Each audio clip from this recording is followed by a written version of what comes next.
Bienvenidos a Líderes de Opinión, un programa que analiza los problemas sociales llevados hasta las últimas consecuencias. Líderes de Opinión, de Grupo FM Multimedios.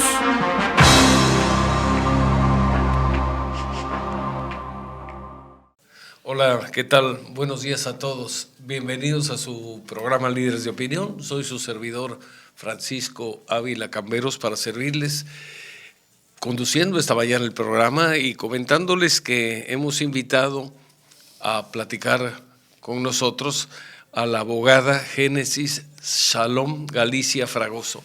Ella es veracruzana, es abogada por la Universidad Villarrica, es cristiana evangélica, es presidente fundadora de la organización civil Distinguir. Es una persona emprendedora, tiene un despacho que tiene pues una cierta función social de apoyar a la comunidad y su despacho se llama Mujer Fuerza Latente. Te damos la bienvenida, Génesis, gracias por haber aceptado venir a platicar ante estos micrófonos. Un gusto poder estar aquí y pues colaborar en todo lo que sea necesario para aún informar a la sociedad de las problemáticas que estamos enfrentando el día de hoy.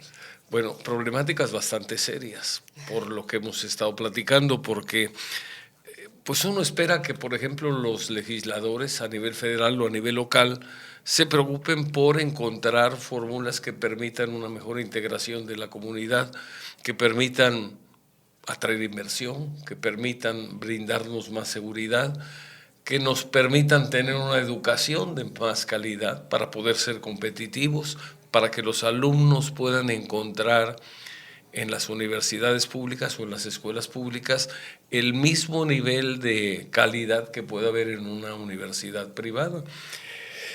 Yo creo que eso es uno de son de los anhelos que tiene la propia comunidad, pero a veces los legisladores se pierden un poco y me da la impresión que queriendo buscar un bien para la comunidad, pues acaban generando tensiones, divisiones, problemas. Creo que ese es el caso de algunos legisladores locales que han llevado una serie de propuestas que en la opinión de muchos son pues contrarias al bien común y pueden generar más problemas y más confrontaciones de las que lamentablemente ya tenemos, cuando la realidad es que debemos de buscar cómo unirnos, cómo trabajar en equipo, cómo tener mejores familias, cómo educar mejor a los hijos, cómo lograr tener a través de una buena educación en casa y una buena dosis de cultura en la escuela y de conocimientos, pues tener ciudadanos de primera, ciudadanos que sepan abrirse paso en la vida, pero además que pudieran, gracias a su preparación, ser personas muy competitivas, porque estamos viviendo una economía globalizada y aquellos países que tienen ciudadanos mejor preparados son los que salen adelante con mayor facilidad. En este caso, ¿cuáles son las iniciativas que han presentado que consideras que pueden ser bastante nocivas para la comunidad? Sí, efectivamente tenemos una dicotomía social en este momento, hay una separación. Lamentablemente se han hecho dos grupos, los grupos que están a favor de ciertos intereses muy individuales que solo benefician a un sector particular de la población y el resto de la población que de alguna manera está buscando el bien común. Esto nos ha llevado a una confrontación entre estos dos grupos que nos deja mirar que definitivamente estas iniciativas no son el común denominador, no hay una población mayoritaria beneficiada que permita que haya una buena aceptación de estas propuestas. En estos días pasados hemos estado hablando y recibiendo algunas notas con respecto a algunas iniciativas como el matrimonio igualitario. Hay una propuesta que se presentó la semana pasada para poder establecer una nueva forma o equiparar las uniones del mismo sexo, que son las uniones de parejas homosexuales, equiparándolas a la misma figura del matrimonio, que es la que constituye la base de la sociedad. Al hacerse este cambio, no solamente es un asunto jurídico que queda plasmado en un papel, sino que al cambiar la figura de la familia se cambia por completo la sociedad. Si la familia es la base de la sociedad, cualquier modificación que se haga a la familia altera por consecuencia todo el desarrollo social de esa comunidad. Entonces, si alteramos la familia, alteramos todo lo demás.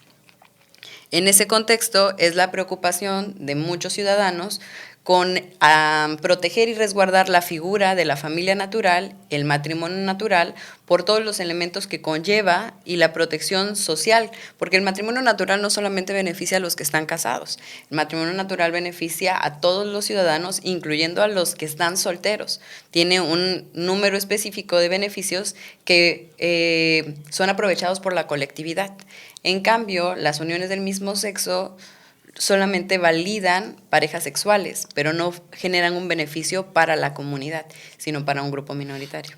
En ocasiones los diputados se sienten presionados porque hay grupos con mucha fuerza, aunque no son numerosos los integrantes de dichos grupos, pero tienen mucha fuerza y hacen mucho ruido desde el punto de vista mediático. Entonces, probablemente el hecho de que haya inquietudes de esta naturaleza, a lo mejor los diputados queriendo atenderlas, pues atienden a esos grupos que, insisto, son minoritarios y olvidan los intereses de la mayoría, de una mayoría a veces silenciosa, que paga las consecuencias precisamente por estar callada. Por eso es que puede llegar alguien y, pretendiendo representar esa mayoría, empieza a proponer en ocasiones disparates que la realidad es que vienen a afectar a toda la comunidad, pero cuando hay una parte de esa comunidad que, aunque es mayoría, permanece en silencio, pues poco puede hacerse. Yo creo que es momento de que quienes piensan de una manera diferente puedan hacer oír su voz, y de esa forma pues también las autoridades, los legisladores, escuchen a esa comunidad que ve con preocupación que algunas de las decisiones que están tomando pueden ser totalmente nocivas para la propia comunidad.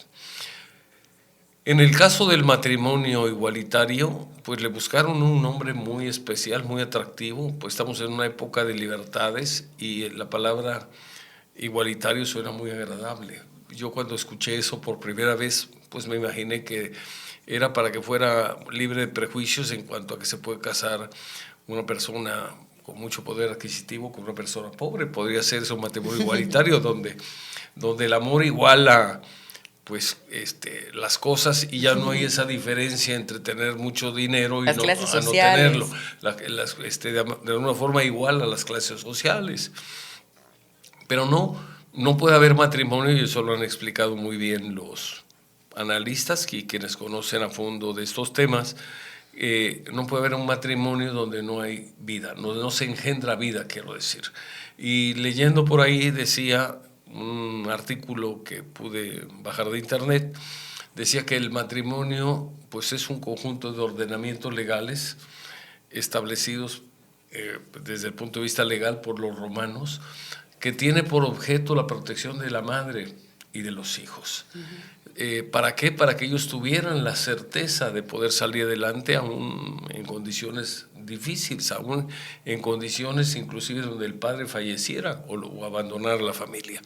¿Y por qué tenían tanto interés los romanos en proteger esta figura? Pues simplemente porque el matrimonio era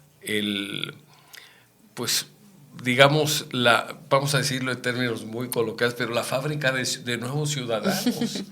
Entonces, pretenderle poner matrimonio a una unión entre dos personas del mismo sexo, pues creo que es un despropósito. Sí. Me parece que se le puede llamar de otra forma. Si ellos quieren vivir juntos o ellas quieren vivir juntos, pues es su derecho. Claro. Y nadie está poniendo en tela de juicio ese derecho a decidir, pero no se le puede llamar con una figura tan especial como es matrimonio a algo que no lo es. Claro, de hecho, esto no está discriminando a los grupos homosexuales, porque el matrimonio como tal viene precisamente de la raíz mater, que es la misma de donde proviene matriz y madre, que está buscando la protección de la madre y de los hijos de esa unión.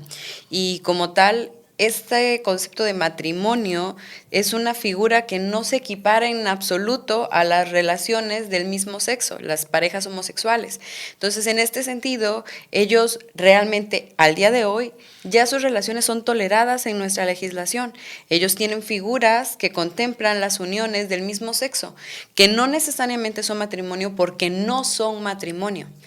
Si lo fuesen, entonces no habría ningún problema, pero no lo son.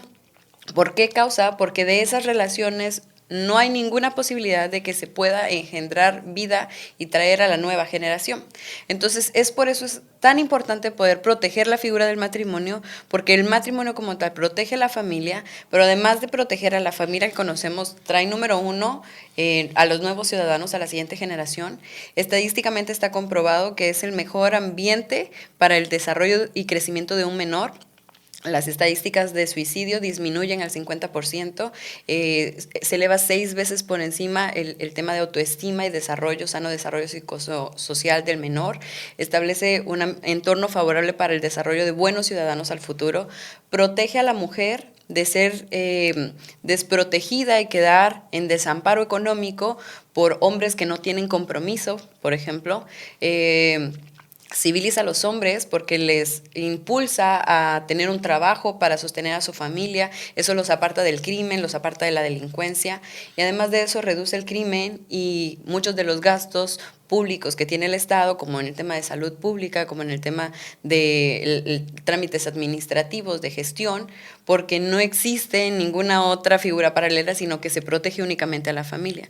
Cuando descuidamos eso, nos damos cuenta de que el establecer o equiparar a las uniones del mismo sexo de parejas homosexuales a la misma figura del matrimonio genera un daño, porque genera gastos innecesarios a la sociedad, porque un grupo o una entidad que establece esta disposición se ve obligada ahora a tener que reeducar a su sociedad para asimilar esta transformación y esta transición de familia natural a familias homoparentales, porque se construye una nueva forma de vida y entonces algunas cosas que suceden y que no es cosa que solamente estoy diciendo yo, sino que en los países donde esto ya está aprobado, es evidente, es que las escuelas empiezan a verse obligadas a establecer programas donde incluyan también la educación en el tema homosexual. Educar a nuestros hijos, a los ciudadanos que están en camino sobre este tema. Los padres no se pueden negar a esto porque es necesario para poder llevar a cabo la transición. Las empresas empiezan a tener que invertir dinero de sus bolsas que se usaba para las empresas para también beneficiar a estos grupos, porque algunos desconocemos que uno de los nuevos cambios que está habiendo también en los tratados internacionales sobre el tema de comercio incluye que para poder recibir financiamientos económicos para empresas necesitarán equipar algunas de sus políticas a la inclusión en el tema de género. Entonces, también esa va a ser una limitante. Y además de alguna eso, forma los préstamos que otorgan están condicionados a que te alineas con estas políticas o no te damos préstamos. Claro, entonces la sociedad se ve alterada, hay un cambio social, hay una afectación y en este sentido se vuelven muchas de estas disposiciones obligatorias para que se pueda llevar a cabo esta transición de cambio de familia natural a familias homoparentales. Hay una pregunta que yo plantearía en este caso, para escuchar en todo caso tu opinión. Me parece a mí que cuando la sociedad en general está esperando una mejora en la educación, pues para decirlo de otra forma, de una educación de muy alta calidad para poder ser competitivos, pues por un lado quitan la reforma educativa, crean otra donde le dan todo el poder a los sindicatos, pero además establece la posibilidad de que los niños puedan ir a las escuelas vestidos con falda. Me parece un despropósito, habiendo tantas necesidades, tantos problemas, tantas carencias en las escuelas, habiendo escuelas que no tienen baños, o los que hay están en condiciones deplorables, habiendo escuelas que están hechas con lámina de cartón, habiendo escuelas que no tienen ventiladores, habiendo escuelas donde los maestros faltan mucho, habiendo escuelas donde los maestros han sido reprobados en los exámenes que hubo y los van a recontratar ahora, a pesar de que no tienen capacidad. Vaya, eso me parece una aberración. Vamos a recontratarlos, pero primero que se pongan a estudiar, sí, y que demuestren que ya están... saben. Imaginémonos el caso, por ejemplo, de un médico que no tiene la capacidad necesaria para operar. Y entonces lo despiden, pero llega alguien de la Cuarta Transformación y dice: a todos los que despidieron vamos a contratarlos. Pues me parece que puede ser una opción, pero primero que vayan a prepararse, si no van a pobres pacientes, bueno, en este caso pobres educandos. En cambio, las autoridades están preocupadas, o algunas autoridades, por si van de falda o no van de falda. Vaya, como broma podría ser, pero lamentablemente no es broma, es una realidad. Sí, es una realidad. Es muy lamentable esta situación. Efectivamente, por ejemplo, no solamente tenemos escuelas con situaciones bastante devastadoras, sino que muchas escuelas se han cerrado por no contar con las condiciones apropiadas, porque algunos de los edificios ya no tienen la capacidad de tener a los alumnos dentro, porque pueden venir a derrumbe. Ya es un peligro estar Exacto, ahí. entonces, habiendo otras necesidades, la línea se ha ido hacia otro enfoque, pero es que la guía de estas nuevas disposiciones educativas están apegadas totalmente a un trabajo colaborativo y muy precisado, señalado por las organizaciones internacionales que pertenecen a la ONU. Entonces, de hecho, tanto nuestro plan... Que además plan, hay que decirlo, están infiltradas. Claro, y nuestro plan, por ejemplo, de desarrollo veracruzano que acaba de presentar el gobernador y el plan nacional que presentó el presidente, los dos establecen que las pautas a seguir son los indicadores que establece la ONU. Entonces, cuando ya tenemos a una figura externa estableciendo los parámetros, para poder llevar a cabo nuestra gestión pública, pues entonces ellos ni siquiera tienen idea de las necesidades de la ciudadanía. Y lo que ellos están proponiendo no es a favor de la ciudadanía, sino es a favor de intereses particulares. Intereses, pero no solo particulares, intereses extranjeros. Yo creo que esto es tan delicado que inclusive México acaba de perder soberanía con estas disposiciones. Vamos a una pausa y continuamos. Continuamos en su programa Líderes de Opinión, platicando con la abogada Génesis Shalom Galicia Fragoso, veracruzana, egresada de la Universidad Villarrica. Génesis, ¿qué otras propuestas han presentado los legisladores locales tratando de modificar la ley?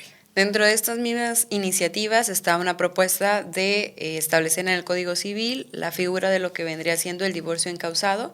En el estado de Veracruz como tal, esta figura no existe, pero ya se lleva a cabo desde hace algún tiempo a través de vía jurisprudencia, donde se establece lo que vendría siendo el divorcio sin expresión de agravios.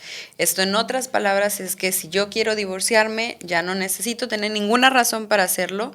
Yo únicamente voy y solicito mi divorcio al juez, ya no hay ninguna causal, y la contraparte, el cónyuge, no puede negarse a esto, porque mi derecho debe de prevalecer ante esto, porque es la protección del desarrollo de mi personalidad. Aunque se afecte el desarrollo de la personalidad de los hijos y de los demás.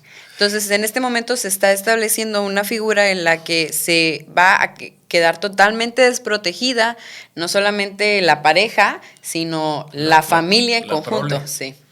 Hay un punto aquí interesante que quisiera yo comparar. No soy abogado, lo aclaro. Pero bueno, vamos a imaginarnos que yo hago un contrato de arrendamiento. En ese contrato de arrendamiento estoy yo rentándole a un tercero una propiedad que tengo. Y establecemos en el contrato cláusulas. Si no pagas la renta, tienes que desalojar después de un cierto tiempo o de un cierto plazo que damos. Si me destruyes la propiedad, pues el contrato se vence y tienes que pagar una penalización. En fin, todo está de alguna manera ahí estipulado. Bien estipulado. Entonces, ¿qué es lo que hay que hacer? Bueno, si quieren que el contrato continúe, pues las dos partes tienen que cumplir con las obligaciones que ahí mismo libremente contrajeron y rubricaron, firmaron, dando con ello su aprobación. Bueno, pues ese contrato, si fuera un equivalente a que fuera... ¿Al contrato matrimonial? Al contrato matrimonial, donde puede haber un divorcio incausado, pues simplemente yo le diría a mi inquilino: oye, sabes que tienes un contrato de 5 años, pero ya me dio la gana ahora de que me desalojes. Oye, pero yo he cumplido, he pagado, he cuidado la propiedad, he cumplido con todas las cláusulas que el contrato dice. ¿Por qué me pides que rescindamos el contrato? Pues porque me dio la gana, por el desarrollo de mi libre personalidad.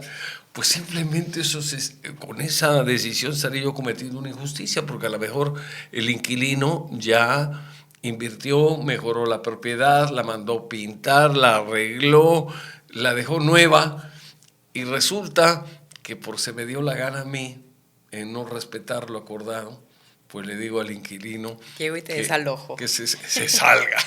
Pues simplemente es una cosa muy rara. Me parece a mí también que esto tiene un objeto fundamental, que es dañar a la familia. En el momento que una nación daña, destruye, lastima a la célula básica de la sociedad, que es la familia, pues es un país que va a andar al garete, que va a tener conflictos y que va a ser muy fácilmente manipulable. Sí, el concepto como tal de el libre desarrollo de la personalidad establece que ahora el ser humano, cada individuo, tiene la libertad de elegir la forma de vida que quiere llevar. Siempre y cuando no afecte a terceros. Esa parte Esa es la clave. Es la que le falta, porque ese pedacito extra que... Pues le dejaron los derechos y le quitaron las obligaciones. Claro, porque entonces ahora yo tengo derecho a vivir mi vida como yo quiero, que es una expresión que se usa popularmente desde hace bastantes años atrás, y no importa si afecta esto a terceros, mi derecho debe prevalecer por el tuyo. Pues sí, pero está mal. Está mal porque entonces ya no son derechos, porque no hay equilibrios. No hay equilibrio. Debemos de recordar siempre, para que las cosas funcionen, tienen que ir aparejados derechos con obligaciones. Si nada más hay obligaciones y no hay derechos, pues estaríamos en la época casi de la esclavitud, o en la edad de las cavernas. O sea, todo lo que la sociedad ha avanzado, hay ahora diversos sectores que, con fines que no están muy claros, pues tratan de demoler, de destruir lo que hay. Y lo han estado logrando, ¿eh? Hay una desintegración enorme, el número de divorcios va para arriba, hay niños que quedan al garete.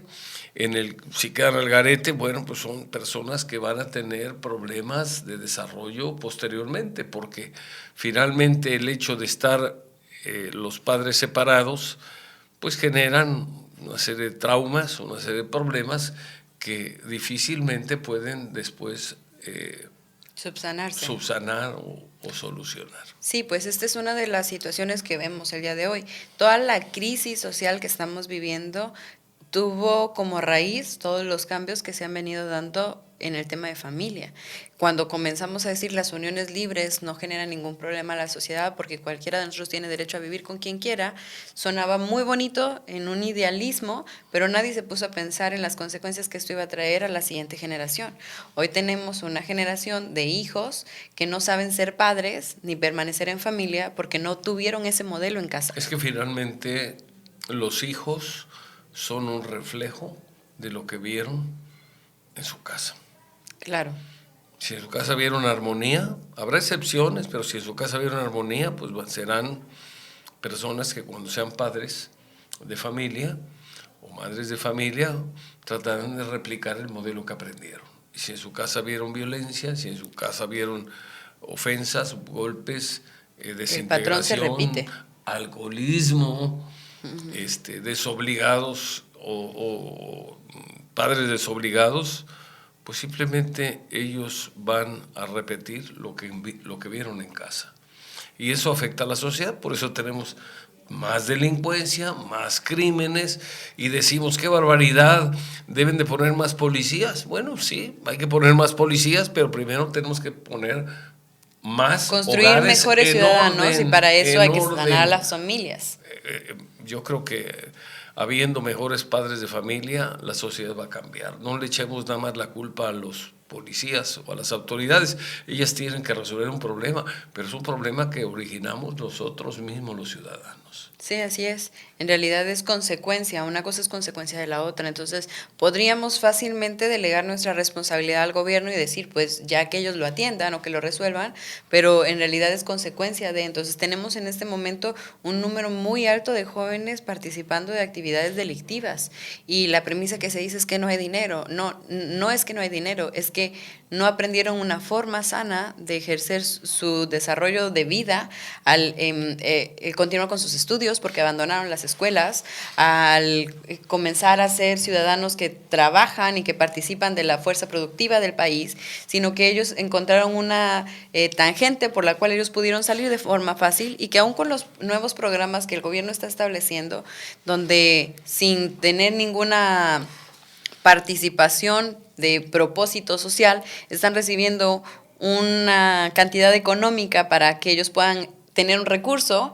Entonces esto lo único que está haciendo es fortalecer esta conducta, este comportamiento. La flojera, eso es una tristeza. Enseña, a ver, yo quiero platicar, tengo 70 años, estoy en condiciones de dar buenos consejos. Dice, da buenos consejos porque a su edad ya no puede dar malos ejemplos. Bueno, esa es una frase que leí y me parece muy ocurrente. Pero yo me acuerdo desde los 8 años trabajaba yo en mi casa ayudando. Y todos en la familia ayudábamos. Claro, éramos una familia muy numerosa. Éramos 10, mis padres y 8 hijos. Entonces había que repartirse el trabajo, había que repartirse la tarea y no pasaba nada. No había traumas y había tiempo para estudiar y había tiempo para jugar. Ahora, pues dicen los padres que mi hijo no sufra lo que yo sufrí. Entonces le empiezan a dar todo y pues aunque vaya mal en la escuela, sigue recibiendo porque si no se enoja y se puede traumar el joven. Y entonces empezamos a formar una nueva generación de personas que desde luego, como en todo, hay excepciones, pero donde claro, hay una gran mayoría de gente o de personas o de jóvenes que no estudian o no estudian lo suficiente, que son indolentes, que no se preocupan por su superación, que no obstante que tengan 30 años siguen viviendo con los papás y los papás los tienen que mantener y que de alguna forma se ha perdido mucho el espíritu de superación. Hay excepciones honrosísimas, sería tremendo barrer parejo, yo creo que además de tremendo sería injusto, porque hay gente o personas que realmente le ponen mucho empeño a su superación personal y salen adelante venciendo vicisitudes.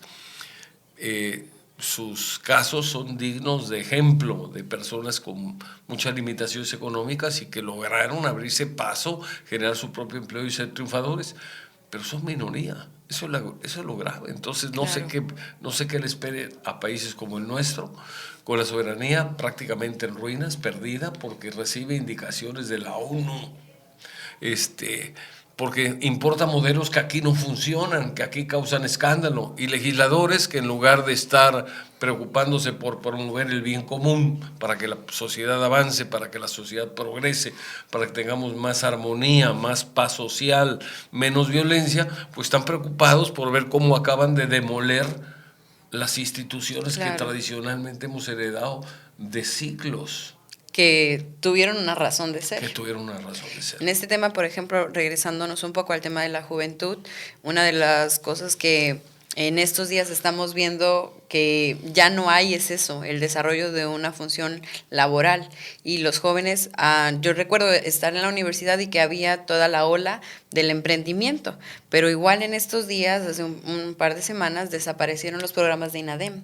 Pero ¿para qué quieren emprendimiento si ahora el gobierno les va a dar dinero?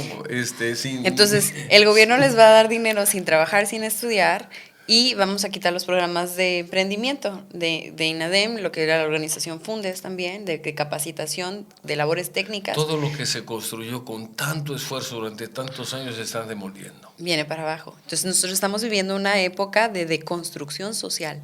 En realidad todo el avance y el progreso que habíamos logrado viene en reversa.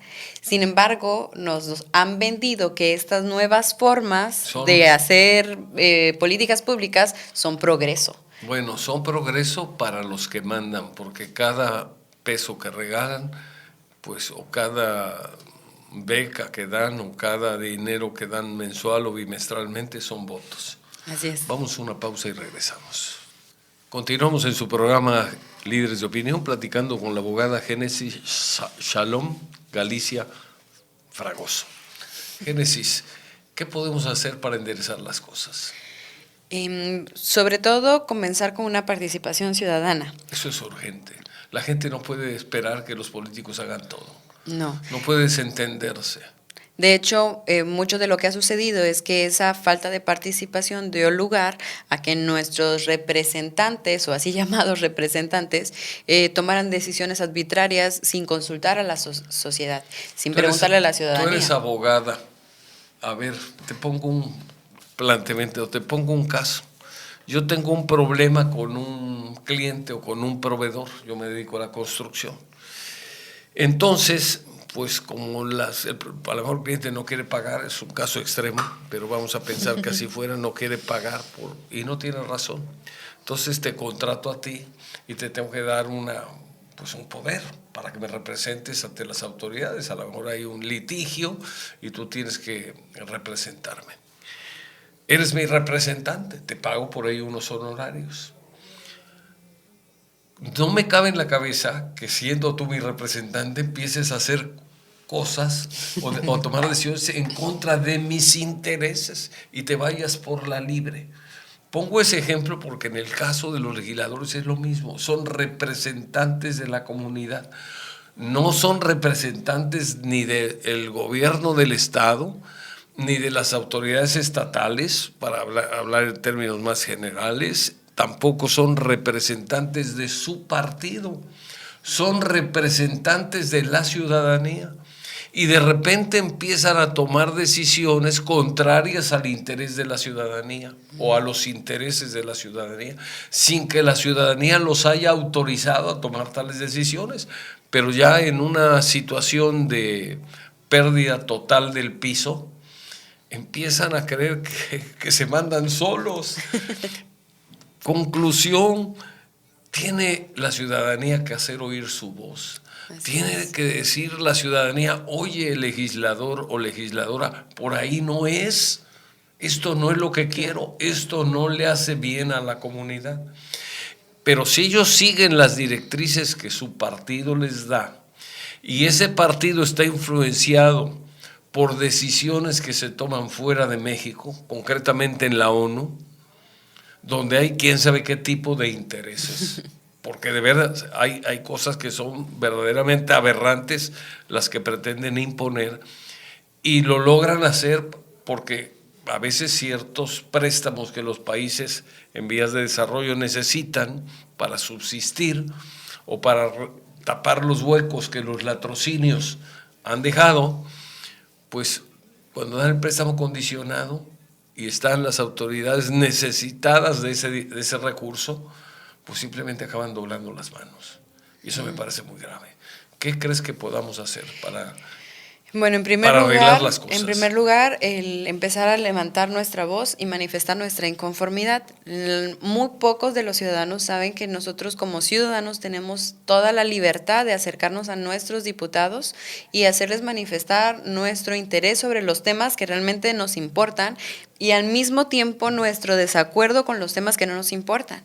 Entonces, cualquier ciudadano puede entrar a la página del Congreso del Estado, buscarla en el apartado de diputados, para conocer los diputados, buscar los datos de su diputado y ahí mismo aparece el correo electrónico, el teléfono de su oficina, levantar el teléfono y hacer una llamada y decir soy el ciudadano fulano de tal zona y quiero manifestar mi desacuerdo ante esto. En este mismo parámetro, uno de los consejos que yo le doy a la ciudadanía es manifiéstelo por escrito. Si usted tiene la oportunidad de presentar el documento directamente en el Congreso del Estado, en la oficina del diputado en particular, hágalo. Y si no, envíelo por correo para que usted tenga una forma de comprobar que usted manifestó su desacuerdo. El problema fue que mientras la ciudadanía no dijo nada, ellos presentaron intereses que no eran de la ciudadanía, pero no había quien debatiera esto y dijera no es cierto. Entonces, ahorita lo que necesitamos hacer es levantar la voz y decir no estamos de acuerdo. Muchas organizaciones civiles estamos trabajando a favor de las libertades y de la protección de los derechos absolutos, no de esta nueva conceptualización de derechos, sino de los derechos que producen del el ser humano en realidad, y puede acercarse también para poder participar, para manifestar el desacuerdo. En este momento lo que necesitamos hacer es que cualquier ciudadano que esté en contra de estas nuevas políticas públicas se sume a esta causa para hacer valer sus derechos. No es para ir en contra de nadie, nosotros no estamos yendo en contra de ningún grupo, nosotros estamos defendiendo los derechos que a nosotros nos corresponden y pidiéndole a nuestros representantes que hagan valer nuestra voz también. Porque como se planteaba en el ejemplo, ellos trabajan para nosotros, para representarnos a nosotros como ciudadanos. Entonces estamos en toda la libertad de hacerlo y no se necesita tener ningún tipo de preparación en particular o alguna conexión en particular para poder manifestar nuestro desacuerdo. Podemos a través de estas nuevas formas que la ley aún nos permite hacer saber nuestra inconformidad. Por otro lado, también tenemos que empezar a exigirle a nuestros gobernantes no más acuerdos internacionales. Cada acuerdo internacional que se ha hecho, muchos de nosotros lo hemos visto únicamente desde el lado favorable, pero no conocemos los compromisos. La letra chiquita. Exacto, los compromisos previos que esto conlleva. Entonces, cada tratado internacional es una negociación. Usted está involucrado en el tema de comercio y sabe que cuando uno se negocia, uno tiene que poner algo también en la mesa para poder participar de la negociación. Entonces, mentira que el que participa de la negociación solamente ganó y no puso nada. Cada vez que nosotros obtuvimos algún beneficio a nivel internacional, nosotros cedimos algo. Y hoy en particular estamos viendo una situación grave de soberanía nacional, no solamente a nivel federal, sino que aún los organismos internacionales están dando un poder a los órganos judiciales, como lo es nuestra Suprema Corte de Justicia, para intervenir en la soberanía de cada estado, para aún presionar a los congresos a legislar en la forma en la que ellos consideran pertinente. Un poder no puede invadir otro poder. Precisamente por eso es la separación de poderes. Entonces eso está haciendo que aún se venga a un quiebre en nuestra democracia, que es tripartita, específicamente porque cada poder tiene una función en particular que no pueden ser mezclados. Entonces ahora tenemos a la Suprema Corte de Justicia interfiriendo en el tema legislativo y obligando a un Congreso estatal para legislar de acuerdo a las disposiciones ni siquiera de la Constitución, sino de la Corte Americana. Entonces estamos totalmente desfasados del orden que debería de tener nuestra sociedad. Cuando un país está dividido, cuando un país está en crisis, cuando un país tiene problemas de seguridad, cuando un país tiene problemas de violencia, el país es sumamente vulnerable. Y considerando los intereses tan fuertes que se manejan a nivel internacional, pues México está en condiciones poco favorables para negociar en un tratado algo a su favor. La prueba de ello es que ahorita nos han doblegado con la amenaza de los aranceles del 5%. Pero lo que es más grave, ha habido ya una serie de negociaciones y no le han quitado aranceles al tomate mexicano, del 17,5%. Entonces, eso le pega a un país como el nuestro, un país que necesita recursos para poder tener dólares con que pagar todo lo que importamos, que aquí no producimos. Entonces, pues no deja esto de ser preocupante, porque entre más débil vaya México a negociar, menos podrá defenderse. Sí, en mayor desventaja se encuentra. Ya lo creo. Vamos a una pausa y regresamos. Continuamos en su programa Líderes de Opinión, platicando con la abogada Génesis Shalom Galicia Fragoso. Génesis, bueno, pues habrá que hacer un llamado a los diputados para que recuerden que son nuestros representantes y no pueden tomar decisiones que lastiman a la comunidad. La comunidad también, hay que decirle, muchas de las decisiones que toman nuestros representantes, pues las toman porque nosotros no hablamos, porque nosotros no actuamos, porque hemos estado como borreguitos, los ciudadanos, pues durante muchos años, esperando a ver qué se les ocurre a las autoridades y en todo caso manifestar en un café nuestra molestia si no nos gusta lo que han decidido o lo que han de alguna forma implementado en las nuevas leyes, pero de ahí no pasa. Yo creo que el trabajo nuestro es actuar con anticipación para decir por ahí no. Y ver sobre todo con claridad quiénes vamos a elegir para que sean nuestros representantes. La mayoría de las veces nos enfocamos en la figura del presidente y en ese sí estamos todos interesados,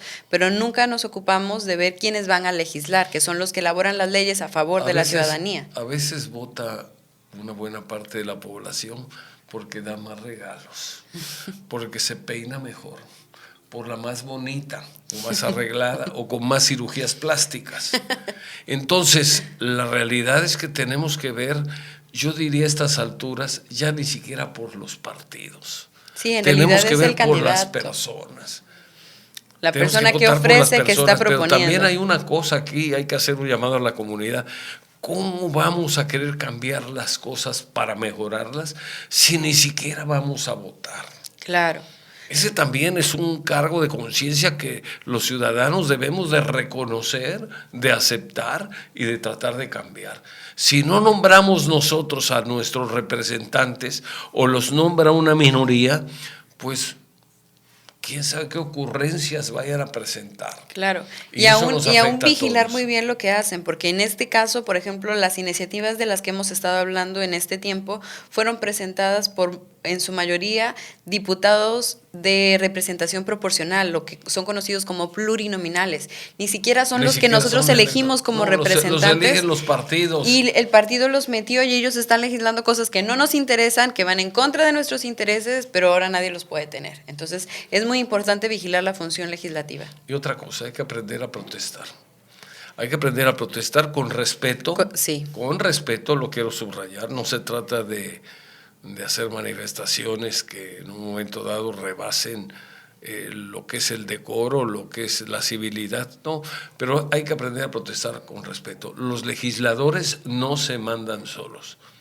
Así es. Eso hay que aclararlo. Y yo quisiera, antes de terminar la plática, comentar contigo sobre los migrantes. Tú como abogada, ¿qué es lo que opinas?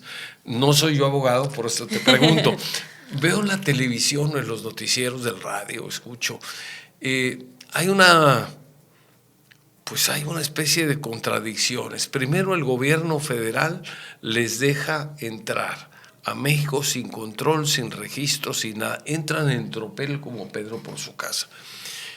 Eso, desde luego, genera un negocio multimillonario para quienes operan las redes pues que se encargan de transportar de la frontera sur a la frontera norte. Dicen que cobran $3,500 por persona. O sea, todo un negocio. Pero primero los dejan entrar. Luego Estados Unidos se enoja y ahora los mandan detener y los mandan regresar a su lugar o ir a unos centros donde quedan ahí en unas condiciones que todavía no entiendo cuáles van a ser, pero quedan ahí resguardados, vamos a decirle. Y no entiendo el por qué el cambio, y todavía salen los de derechos humanos decir, no, pues ellos tienen el derecho de transitar libremente. Pues sí, que transiten libremente por su casa. Yo no me puedo, en aras de una libertad que tengo, irme a meter a la casa del vecino sin su permiso y decir yo tengo derecho a quedarme aquí y a transitar por aquí porque es mi libertad, ¿no? Y a que me den de comer. Y a que me den de comer, y a que me den una visa de trabajo, y a que me den empleo, y a que me atiendan en materia de salud, cuando ni siquiera hay suficiente capacidad de las autoridades para brindarle salud, empleo a los mexicanos. Me parece una serie de contradicciones. Los de derechos humanos queriéndose poner la cachucha de los buenos de la película. Yo no digo que esté bien que al migrante yo no digo que esté bien que se le maltrate, al contrario, hay que respetarlo, pero yo pienso que no se les debe dejar pasar, si no es que cumplen primero con todas las obligaciones que tiene que cumplir una persona. La formalidad para transitar. Formalidad. Si yo quiero ir a Estados Unidos o Canadá, necesito una visa, necesito mi pasaporte, necesito documentos. La visa es una especie de permiso para entrar, condicionado a ciertas cuestiones. No puedo trabajar, si voy de turista tengo que avisar en cuántos días voy a estar ahí. tengo que cumplir con ese plazo que me dan, me tengo que regresar. Sí, me sujeta a las disposiciones de ese país. disposiciones legales de ese país. Eso se hace en el mundo civilizado. Aquí se han dejado entrar en tropel. Nada más llegaron a Estados Unidos. Estaba viendo ayer, creo que hasta el mes de mayo o junio, alrededor de 650,000 personas que han regresado, más los que vienen entrando y lo están regresando a México. ¿Qué vamos a hacer con 1,000,000 de indocumentados aquí? Donde no hay empleo, no hay ni siquiera un lugar donde resguardarlos, donde hay muchos mexicanos que no tienen qué comer, y resulta que nuestro gobierno le hace al farol de la calle y oscuridad de su casa. ¿Tu opinión? Muy pocos tenemos conocimiento con respecto al tema migratorio, cómo es que esto funciona. Realmente hay disposiciones específicas para poder accesar a un país, no por temas de discriminación, que es la forma en la que nos los han querido vender, sino por el simple orden y paz de la sociedad que está recibiendo a los migrantes. En este caso, por ejemplo, tendremos que decir con mucha claridad que esta situación migratoria ha tenido un propósito muy directo de desestabilizar la condición de la sociedad mexicana. ¿Por qué? Porque un país desestabilizado es más fácil de dominar. Entonces, sin tratar de poder como denostar a ninguna de nuestras autoridades, sí es necesario aclarar que este paso migratorio lo único que está haciendo es traer desestabilidad a la sociedad para que aún se genere un caos. Y cuando hay un caos, entonces yo le anticipo qué es lo que va a entrar. Se va a activar la Guardia Nacional. Entonces, ¿qué hacemos? Le damos propósito a una figura que nosotros recién acabamos de construir. Entonces, cuando generamos caos social, empezamos a hacer, jugamos el otro lado. Yo genero el caos, pero después le juego al héroe, porque te digo, yo tengo la forma de resolverlo, y lo vamos a hacer de esta manera. Y entonces ahora la sociedad me va a aplaudir porque yo lo resolví, pero yo fui quien creé el problema. Así es. Entrevistaron hace unos días a un político tabasqueño que se llama Gerardo Priego, y en la entrevista que le hacían en la televisión le decía que, bueno, había una polémica con otra persona, y decía por ahí alguien que el gobierno americano había obligado al gobierno mexicano a intervenir para frenar el flujo migratorio, y que el gobierno mexicano había aceptado, sí, porque el gobierno mexicano primero generó el problema. Pues decían, es que esto nos hace perder soberanía porque ahora recibimos indicaciones de un gobierno extranjero. Pues tal vez sí, pero antes generó el propio gobierno mexicano ese problema. ¿Por qué? Porque empezó a avisar que iba a dar visas de trabajo, claro. Empezó a anunciar que iba a ponerles transporte desde la frontera sur hasta la frontera norte. Y, sí, en pocas palabras, que nosotros los mexicanos nos íbamos a ayudar a llegar al otro lado. A llegar al otro lado. A ver, yo vivo junto a tu casa, es un ejemplo. Tú eres una persona, es un ejemplo, que tienes muchas posibilidades económicas, y resulta que un montón de personas de la colonia se meten a tu casa a través de la mía. Yo les permito que desde mi casa se brinquen a la tuya. Por el patio. ¿A quién le vas a reclamar? Pues a mí. Claro. Y en todo caso, si los tienes que regresar, pues me los tienes que regresar a mí, porque por mi casa se metieron. Claro. Me parece que, es mucha gente, el gobierno mexicano me parece que ha cometido muchos errores. Y es que estas disposiciones también están vinculadas con los organismos internacionales. Los organismos internacionales también otorgan beneficios a los países que reciben a los grupos inmigrantes. Entonces, pues por donde no le demos ningún beneficio. Por donde le demos la vuelta a esta situación, lo que ha sucedido con nuestro gobierno mexicano es que estamos recibiendo mucho del extranjero, y que peor aún nos molesta que a lo mejor Estados Unidos intervenga en nuestra soberanía nacional, pero aquí no es ni siquiera una nación, es una dependencia particular que defiende derechos particulares, la que determina la forma en la que se lleva a cabo las políticas públicas de un país. Pues muy triste. Ojalá las cosas cambien, y además cambien para mejorar. Pues, abogada, yo te agradezco mucho el que hayas venido aquí a platicar sobre temas que son de actualidad. Espero que hayas disfrutado la plática, yo la disfruto, y espero también que nuestros amables radioyentes también les haya parecido interesante. Sí, pues agradezco mucho. Invito a todos los jóvenes que quieran participar de 15 a 29 años, se contacten por nuestras redes sociales Distinguir Organización Civil para participar del Parlamento Abierto que se va a llevar a cabo en los próximos días. Muy bien, pues te agradezco mucho que hayas venido. Gracias. Les agradecemos también a ustedes el favor de su atención. Hacemos el compromiso de que Dios mediante la próxima semana traeremos otro invitado. Este es su programa Líderes de Opinión. Mientras tanto, además de darles las gracias por escucharnos, les deseamos un extraordinario fin de semana. Muchas gracias y hasta pronto.